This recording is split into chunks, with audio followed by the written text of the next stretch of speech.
अर्जुन को अपने जीवन में एक बार नपुंसक बनना पड़ा था। ऐसा माना जाता है कि महाभारत काल में अर्जुन के समतुल्य कोई भी धनुर्धारी नहीं था।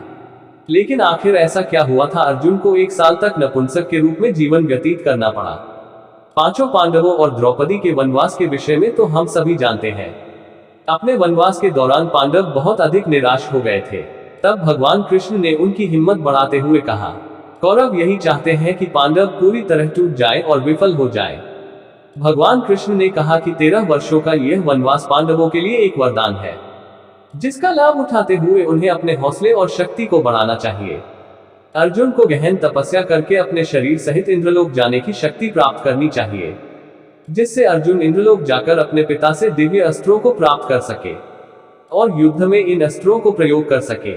तब अर्जुन ने भगवान कृष्ण के कहे अनुसार घोर तपस्या की और स्वयं को शरीर सहित इंद्रलोक जाने योग्य बनाया। तब इंद्र ने अर्जुन को लाने के लिए वाहन भेजा। अर्जुन इंद्रलोक पहुंचा। इंद्रदेव ने उन्हें ब्रह्मास्त्र प्रदान करने का वचन दिया। साथ ही अप्सरा उर्वशी से कहा कि अर्जुन अतिथि है, उसके सम्मान और आवभगत में जरा भी कमी नहीं रहनी चाहिए। इंद्र ने अपने दिए वचन के अनुसार अर्जुन को ब्रह्मास्त्र समेत सभी दिव्यास्त्र प्रदान किए। अर्जुन के इंद्रलोक में प्रवास के दौरान अप्सरा उर्वशी उसके रूप को देखकर उन पर मोहित हो गई। एक बार रात्रि के समय वो अर्जुन के शयन कक्ष में पहुंची। वह उसके को नींद से जगाने का निरंतर प्रयास किया। अर्जुन की नींद खुलने के पश्चात उसको अचंभा हुआ कि इतनी रात में उर्वशी उसके कक्ष में क्यों आई है। उर्वशी ने कहा कि अपने अतिथि की सेवा करना मेरा धर्म है। मैं अपने आतिथ्य धर्म का पालन कर रही हूँ। तुम्हारी सेवा करना मेरा परम कर्तव्य है। उर्वशी ने अर्जुन को अपनी ओर आकर्षित करने के अनेकों प्रयास किए। अर्जुन असमंजस में थे कि उर्वशी को क्या कहें। उर्वशी ने कहा, मुझ जैसी अप्सरा के सौंदर्य, यौवन और उसके आवाहन की भाषा भी तुम नहीं समझ सकते। अर्जुन ने कहा कि यह सदाचार की भाषा नहीं है। मेरे लिए हर वो स्त्री आदरणीय और माता के समान है जो मेरे विवाह बंधन में नहीं बंधी। तुम मेरी माँ समान हो।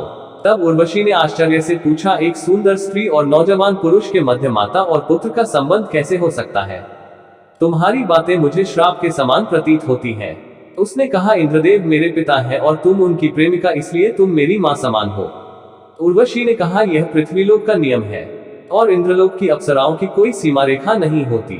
हमारे संबंधों में प्रतिबंध नहीं होते। तब उन्होंने कहा कि मैं यहाँ अपने देह समेत पृथ्वीलोक से आया हूँ। मैं वही का निवासी हूँ, मैं वही के नियमों का पालन करूंगा।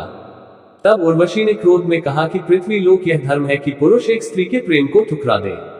अर्जुन के पुनः समझने पर उर्वशी ने अहम में कहा कि मैं उर्वशी हूँ। मैंने कभी किसी से इस प्रकार प्रेम की याचना नहीं की।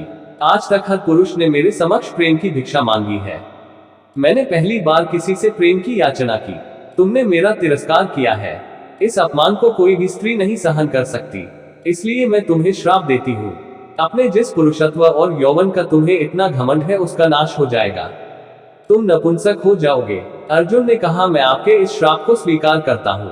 भगवान कृष्ण और रुक्मिणी यह पूर्ण दृश्य देख रहे थे। रुक्मिणी ने कृष्ण से कहा कि जहाँ एक ओर अर्जुन ब्रह्मास्त्र को प्राप्त करके शक्तिशाली बन गया है, वही दूसरी ओर उर्वशी के श्राप ने उसे क्षीण कर दिया है। तब भगवान कृष्ण ने कहा कि सत्य और धर्म का मार्ग अत्यंत कठिन होता है, परंतु अंत में विजय भी धर्म की ही होती है। अर्जुन के लिए यह श्राप भी विधि का विधान है। इस श्राप में उसका ही लाभ छुपा है। तब रुक्मिणी ने पूछा, इसमें अर्जुन का कैसा लाभ? कृष्ण ने उत्तर दिया कि पांडवों का 12 वर्ष का वनवास समाप्त हो गया है, परंतु अभी 1 वर्ष का अज्ञातवास बचा हुआ है। इस अज्ञातवास के दौरान उर्वशी का यह श्राप उसके लिए वरदान साबित होगा। इस श्राप के कारण अर्जुन नपुंसक का रूप ले लेगा। उसे कोई नहीं पहचान सकेगा।